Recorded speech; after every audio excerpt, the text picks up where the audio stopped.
Good day, everybody. Welcome to the Multiverse of Entertainment podcast. I am your host, James. Hope you're having a good day. Welcome to episode 13.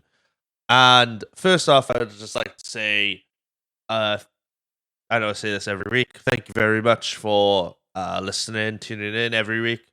I couldn't do this podcast without you. For a couple of things. First off, I didn't realize until this recording that episode 12 didn't appear on audio form. I forgot to upload it, so my apologies for that. It is up now as I'm recording this, which is on a Wednesday. So it should have been out on the Monday, but it's out on the Wednesday, so I do apologize with that. And also, the YouTube channel for our podcast has been deleted accidentally, so I can't tell you how the video of last week's episode did. But not to worry, if you're hearing this right now, you're on audio form only at the moment. So if you listen to us through Spotify, Apple Podcasts, Amazon Music, or Anchor.fm, then welcome. I do appreciate it. The audio files, the audio versions will be coming out as regular. I'm just in the middle of sorting out the YouTube channel. Once that's sorted, I can then re-upload every single episode on that channel, and it'll be up there for everyone to see. So, with that being said, I do appreciate you guys coming in this week. I've just come back from a holiday over the weekend, so that's why things are a little bit frantic. Things are a little bit out of loop right now for me. But I'm happy to be back. Feel refreshed, feel ready to go with a lot more stress until my next leave of absence. So, without further ado, let's get into episode 13, which I think a lot of people are really excited to hear.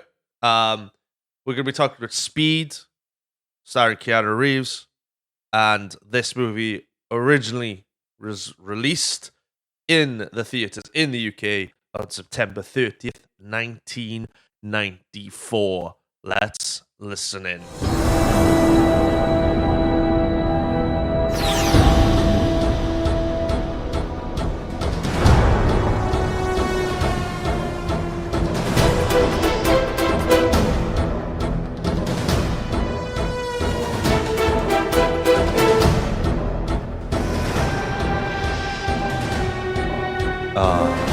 I love this music. It sets the tone for what this movie is all about. So Speed. One of those hidden gem movies. If you've never seen Speed, then it's a highly recommended film. It's total non-stop action. It's one of those films where it's like edge of your seat through the entire film, where you can just sense the panic and the desperation, not from the main characters and all the supporting characters as well, but you can also feel like the evil and the enjoyment and the humor that the bomber in the film has. You know, it's from start to finish absolutely crazy and very, very cool as well. Very, very cool of a film to enjoy. It I wouldn't consider it a family. It's definitely not a family film. I wouldn't let young children watch this until they're like a little bit older, because in the UK here it's a rated 15 film. Um, so a lot of F words, a lot of S words, and I think in America it's rated R as well, just by the severity of how crazy the film is and how action heavy this movie is. So this movie is starring some of my favorite actors ever. You got Keanu Reeves, you got Dennis Hopper, Sandra Bullock, and Jeff Daniels as well. I don't. I was thinking. I was watching this film before I started recording. I'm not too sure. This might be Keanu Reeves's second or third action film in his career at this point. Because previously, I'm not too sure if this came out before Point Break or Point Break came out before this. So somebody will tell me. But before then, he was doing I think before then he was doing like the Bill and Ted films as well. So I think this is like before the Matrix, really. So about 3 years before the Matrix comes out, I think. So this is a really high impact action film that shows like the serious side of Keanu Reeves, where we know him as like this chill out actor who's willing to do anything to like promote something, i.e., cyberpunk for all you gamers out there. And obviously doing like the John Wick films and whatever he's doing now. So the plot, the line of the story is two LAPD SWAT bomber teams, SWAT officers by the name of Jack Traven, played by Keanu Reeves, and Harry Temple, played by Jeff Daniels, attempt to thwart a hostage situation where a bomber has taken control of an elevator. It's full with people, and he's demanding $3 million to release the hostages. By the time he made that call, he had an hour. The cops had the hour. By the time they get there, it's about 23 minutes. So it's a race against time, really, for them to figure out what kind of bombs they're doing, what the hostages are like, and come up with an idea to thwart the bomber.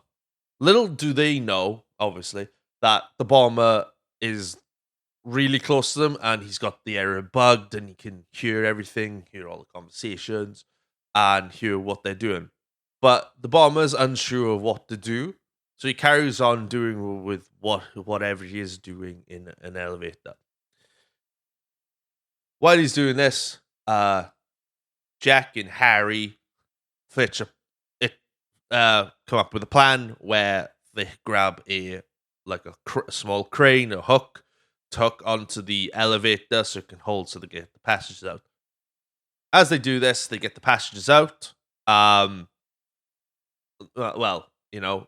bomber hears what they're doing, presses a button, and the elevator explodes. Runs down basically. A couple of floors halts, and it's literally holding on by the tether. The tether's just literally holding on by itself. So the cops are getting the people out. They eventually do.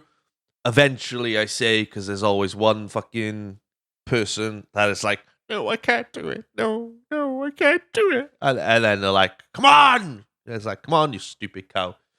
Bring it out. Typical 90s like film, right?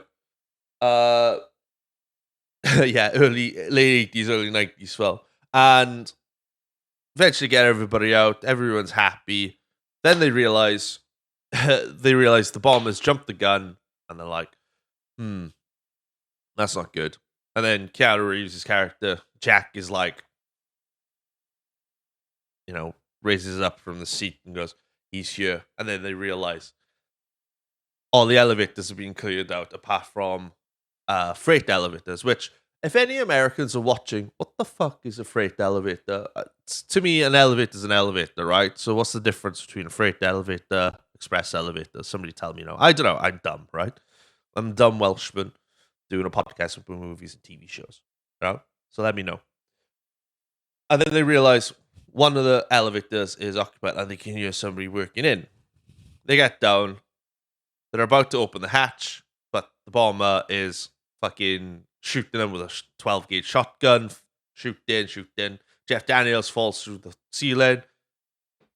Keanu Reeves is like trying to figure out what to do, but the bomber raises the elevator, so he has no choice to jump in. And they get into this little serious, intense conversation about what do you do with a guy strapped with a bomb strapped to a guy's chest. What do you do? Blah blah blah blah blah. And previously, that Jeff Daniels is asking the same question because he's overheard that, and this is kind of like the funny thing throughout the film where they use this "what do you do" question scenarios, and previously, and Jeff Daniels' character is like, "What do you do in this situation?" Keanu Reeves just goes, "Shoot the hostages." I'm like, "Fucking hell! All right, fucking nuts."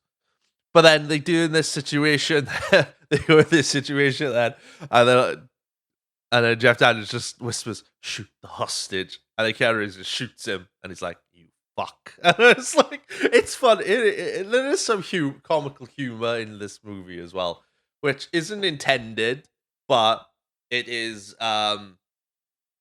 But it releases like the tension a little bit. So now the bomber doesn't know what to do. He laughs, walks out the door, and all of a sudden, big explosion, and he's not heard of again. Oh, so we thought. Everybody gets medals. Everybody gets pissed. Everybody gets drunk. Blah blah blah. Blah. And everyone thinks, right, the bomber's dead. What are we gonna do, right? So the next day, Jack is getting his morning coffee, as back to normal, like getting his morning coffee, gets his muffins, has a chat with one of the bus drivers, and goes on. Da, da, da. Now you think when you first watch this, you think, oh, that sucks. Like the bomber's dead and whatnot, and where are we going with this movie now? As Keanu Reeves is about to unlock his car, a bus explodes.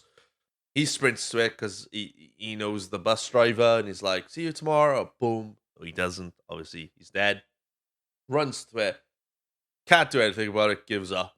And then all of a sudden, you hear a payphone going off. Now, if you're born past 2005, none of you know what a payphone is. If you were born before then, you know what a payphone is, and payphones are really really handy. I think they should bring payphones back. Payphones are really really handy these days because if you run out of credit,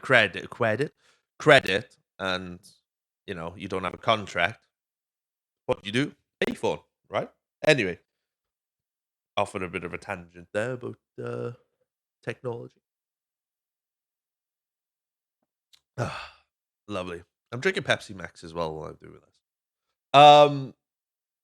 So Jack answers the phone, and then he realizes it's the bomber from the day before, or the few days before, let's say. And he's like, "What do you want? What do you want to do? And what are we gonna do about this and whatnot?" So he tells him, "Right, I want $3.7 million, or I'm gonna blow up another bus."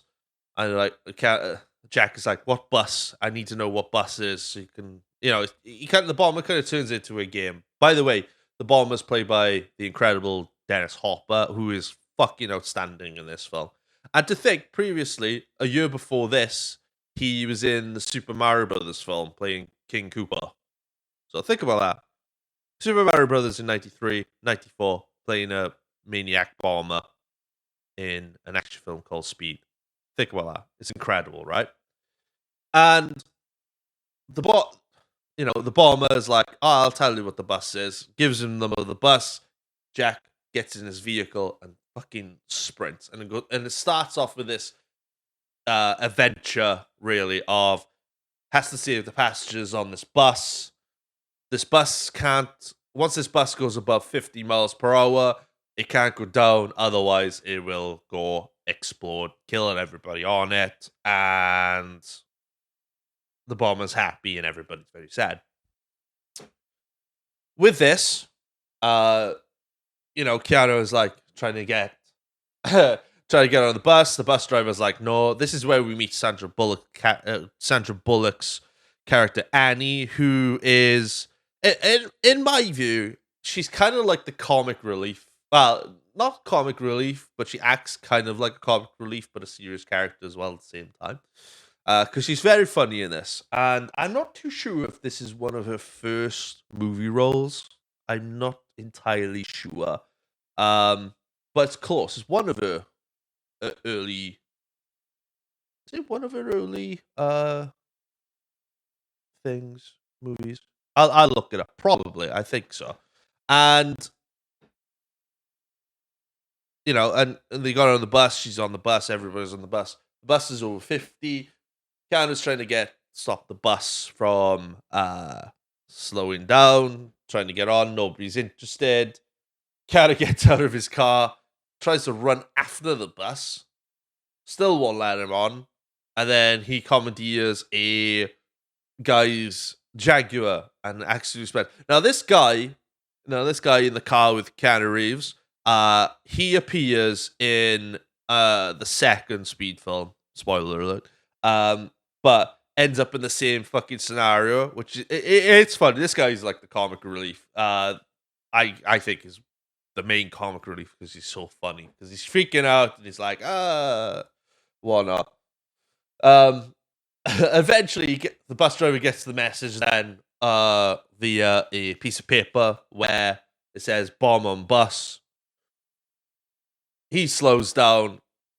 Jack realizes slowing down. He's like, "No, stay above 50. Stay above 50." Jack manages to get on the bus.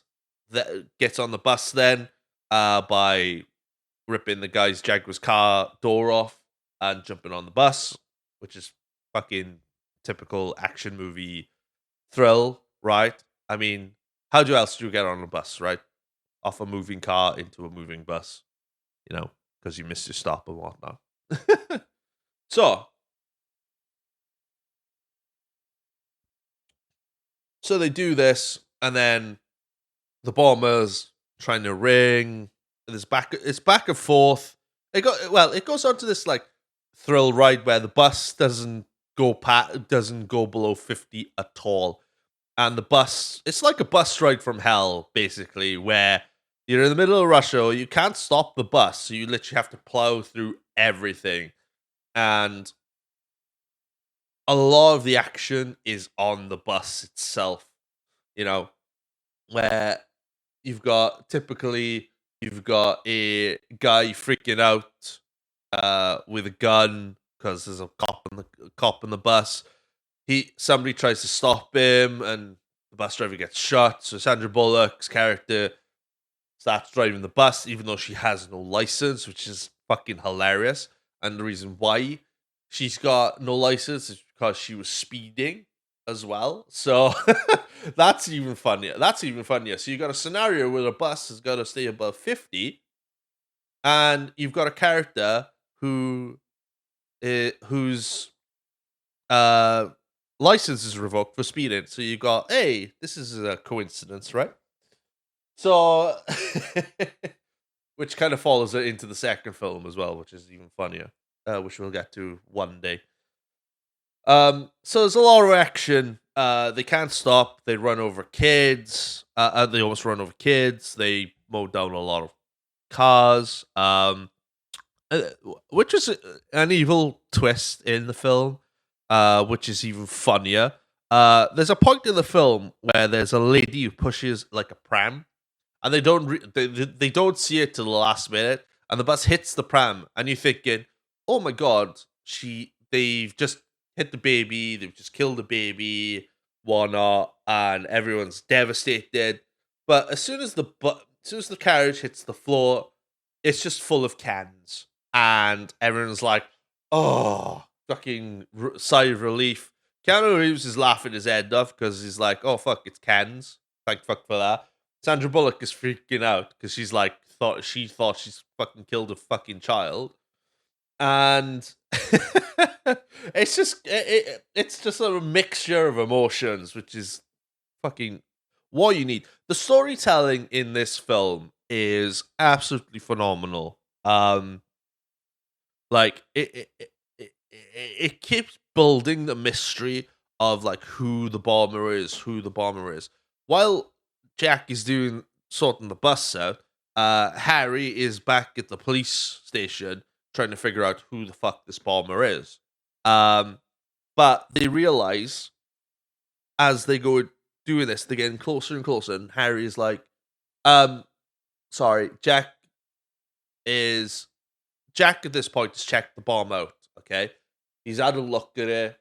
He's described it to Harry, and Harry has gone, right, okay, don't touch it. Classic decoy, circuit breaker, blah, blah, blah, blah, blah. And then they realize, oh, there's like a watch on this bomb. And he burped on the microphone, sorry. And as they've discovered this bomb, Harry is like, what kind of watch is it? And it's like a gold Rolex, cheesy gold Rolex. So he uses this to like, right, let's search the database for cops in the last 10 years who've like retired.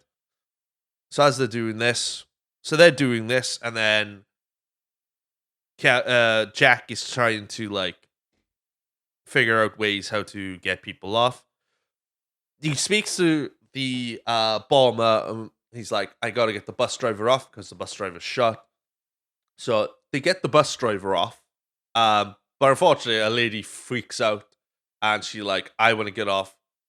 The bomber sees it, presses a button, the stairs fall, and it you don't see it. Well, you see her go down under the bus, but then you just see her legs and the bus running over her. So it's quite a gruesome sight. You don't see any blood or anything, or bones popping or anything like that. So, it's all good. It's just, it's quite a gruesome death, and everybody's very sad. There's desperation. Everyone's like, oh, what do we do here? There's a guy in the fucking bus that I really wanted to punch because he was like one of those typical, like, I can't be your man. I can't be your, and you're like, man, shut up. Stay silent. Nobody gives a fuck. There's a way off this. If not, you're gonna fucking die anyway. Who gives a fuck, right? So they're still driving around. They're still driving around. They're on the motorway at this point, or the freeway at this point, and then they get word then saying like, "Oh, the freeway isn't finished yet," and everyone's like, "Fuck's sake, why do we do this now?" And Jack is like, "There's a gap missing. It's 50 feet long. We're gonna have to do this. We're gonna have to jump the bus, basically." So they have to. So when you think about it, jump in a bus, and you're just like, is this gonna work? We're like, we don't know. It's an intersection, so it might have an incline. Yeah, maybe. So they're literally going to the seat of their pants in this one. So they go off, and it's quite funny because I don't know how many times they tried to cut to film this. There's no way, right? This bus could have jumped 50 feet from one intersection to another with a gap in the middle. By looking at it, it's like, the bus doesn't even fucking make it that far, right? Okay, the bus doesn't even make it that far. However,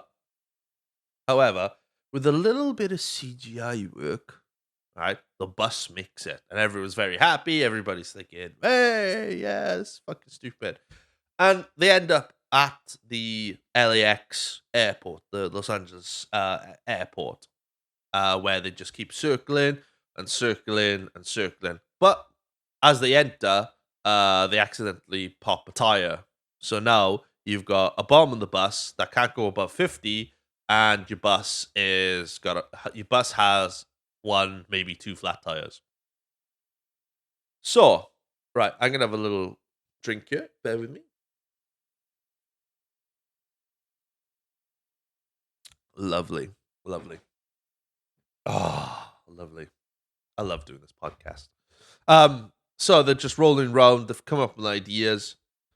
The bomber contacts Jack again, and then Jack's like, "Can you let me off so we can get like the money sorted, whatnot?" And it's so convincing. The bomber's like, okay, no problem. Well, not okay, no problem. It's like, right, okay, I'll let you off, but no tricks, right? It's like, no tricks whatsoever, blah, blah, blah, blah. Jack gets off, and they're trying to defuse the bomb basically. So Jack goes under the bus, which is fucking crazy. Goes under it, tries to like bypass it, realizes you can't do that. It'll blow, whatever. And then all of a sudden, I I don't know what it is, a piece of debris or something on the floor just trips his like little cart. He almost goes under the wheel. He tries to hold on, tries to stick himself to something, uses a screwdriver, punches it into the bus, but then realizes, oh shit, that's the fuel tank. So now he's slipping. The people on the bus are trying to scramble to find him, drag him on the bus, and they realize, oh, there's fuel leaking. So now you've got a flat tire, a bus that can't go under 50 miles per hour, and you're losing fuel. Brilliant. Can't you can't complain. It's such an adrenaline rush, and it's so bang bang bang bang continuous. The story's continuous as well. They've just got everything going on. The story like keeps getting the plot thickens basically all the way through the film until they realize, until they identify who Dennis Hopper's character really is, who is a guy called Howard Payne, who is a retired cop who specialized in explosives. It was an explosives expert and retired after an accident where he lost his thumb. Where through the entire film, you see him with one hand, with four fingers, without a thumb. Very good, makeup on that. That's very, very convincing. Really, really good. That's not sarcasm. That's just really, really good. Really, really good. And they do this, and then Keanu Reeves, they find the address, and Jeff Daniels, his character Harry, and a group of police officers go over to raid his home. They think they got him, but unfortunately, a little red light, a noise, and explosions. Jack, Keanu Reeves' character Jack doesn't know what's going on, so he gets a phone call, thinks it's Harry. Harry's like, he's like, tell me the good news, man. And then Harry's like, oh, I'm sorry, Jack. Sorry, Jack. Harry didn't make it. So Jack is like fuming at this point now. This is officially personal for Jack because he's lost a very good friend. And after the phone call, he goes absolutely fucking mental. Jack's just like looking around, doesn't know what to do. What can he do and whatnot? And then clicks. Now through this film, through this bus section of the film, there's little like hints and tips that the bomber gives to Jack, saying about a wildcat behind the wheel, or don't want anybody on the bus. I got my eyes on you at all times. They thought the TV cameras, the news cameras, were like he was watching them and whatnot. Turns out that there is a small little camera behind like the mirror on the top right hand corner of the bus by the door. He's been watching the bus the entire time. So that's how he knows like a lady tried to get off the bus, what they've been doing all the time. And Sandra Bullock's character was wearing a jacket with that's from the University of Arizona. And I think the football team there is called the Arizona Wildcats. And that's where he got the name Wildcat from.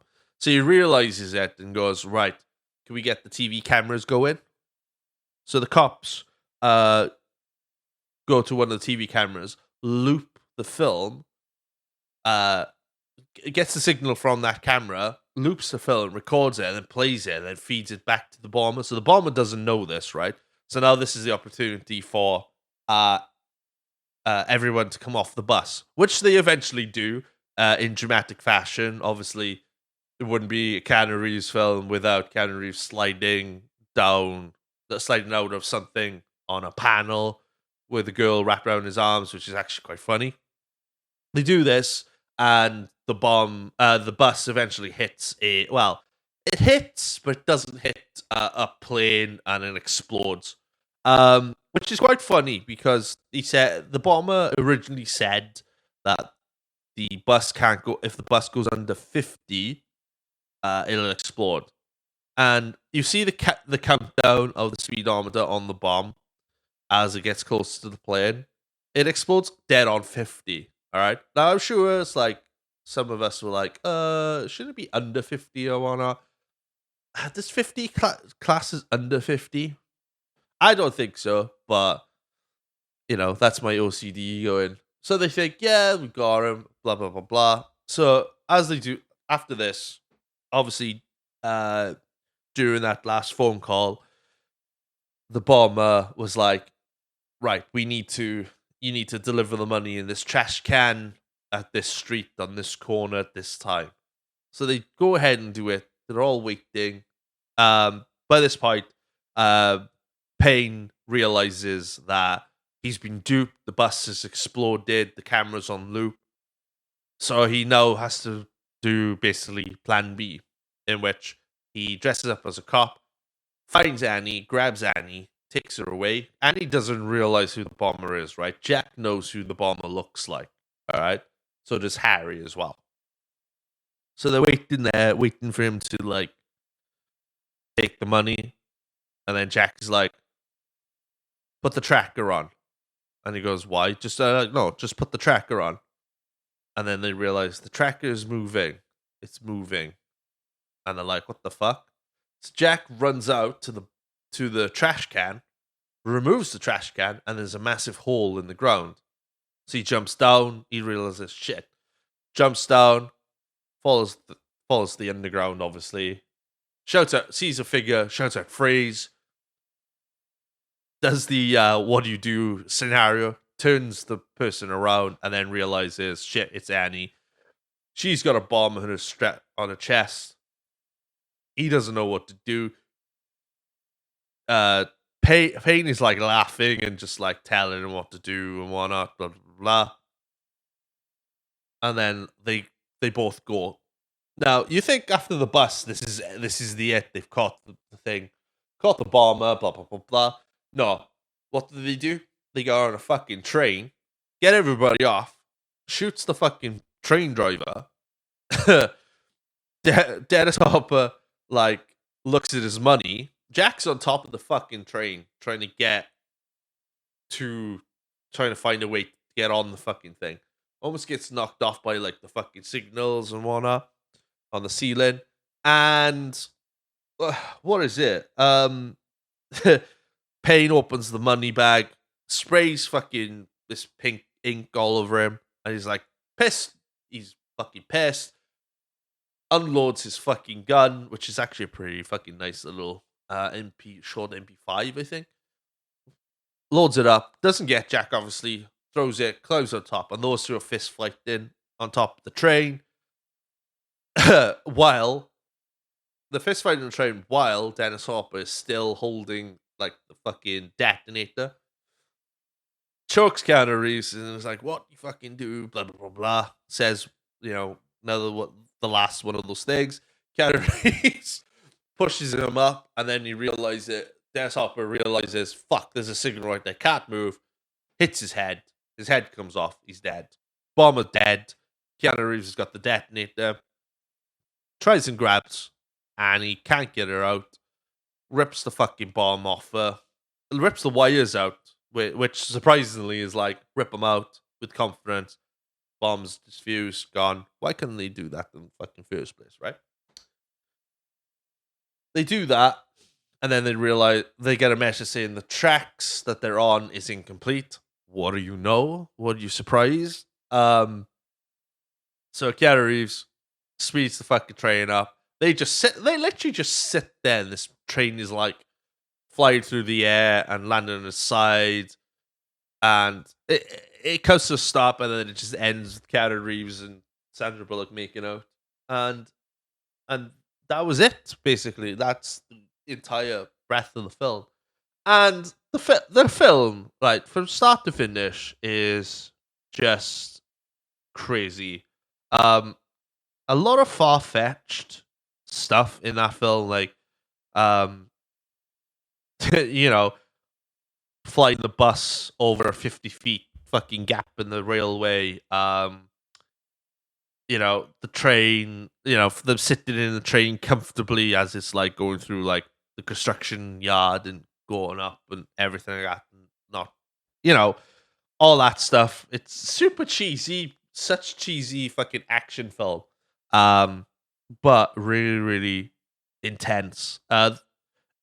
For me, the story of this film is like flawless, absolutely flawless. Sorry, I was having a drink. Absolutely flawless, and considered it's probably considered one of the best early '90s action films um, of all time. So it was so I've probably said what the in my intro when it was released in the UK. In the US, it was released earlier. So in the US, it was released June 10th, 1994 in the US. Just in the US. And the runtime of this movie is 116 minutes, which is close to 2 hours. It's a near 2 hour film, and it doesn't feel like a 2 hour film, but it's really really good. The budget of this film was 30 to 37 million dollars, and it smashed the box office with 350.4 million dollars. So that was really really good. Absolutely stunning film. It was considered it became the fifth highest grossing film in 1994, winning 2 Academy Awards for best sound effect editing and best sound, which is pretty fucking awesome. And yeah, just what one of the best films to come out in that era. Really, really, really, really, really good. And on Rotten Tomato, I think it's got like a 95 rating, 95% Rotten Tomatoes as well. So this movie is very, very, very well praised. I like to put this up there with like some of the best action films in the 90s. With like uh notable exceptions with Die Hard with a Vengeance, The Matrix, Rush Hour as well. Fuck, I can't wait to talk about Rush Hour.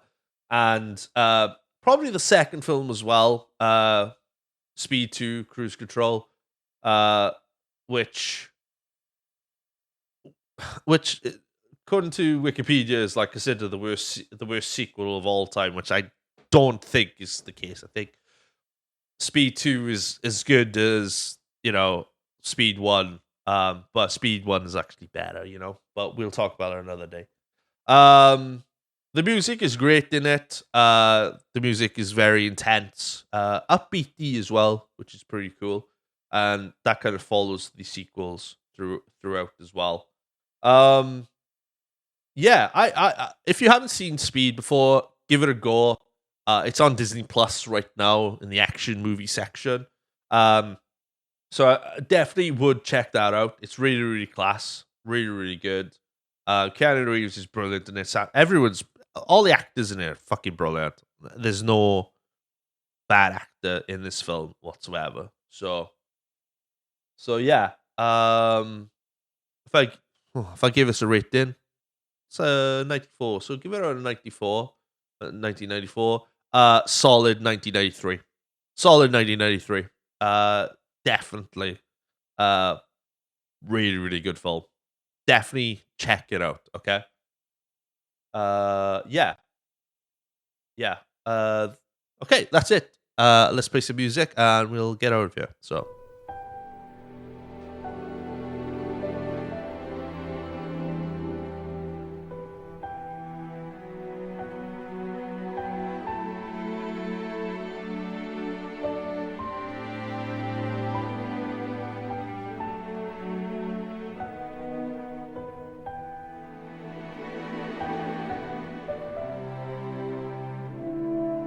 And that's it, everybody. Well, that is episode 13 of the Multiverse of Entertainment podcast. Thank you very much for listening. Again, apologies for the YouTube mishap. I will get the YouTube channel up and running as soon as possible.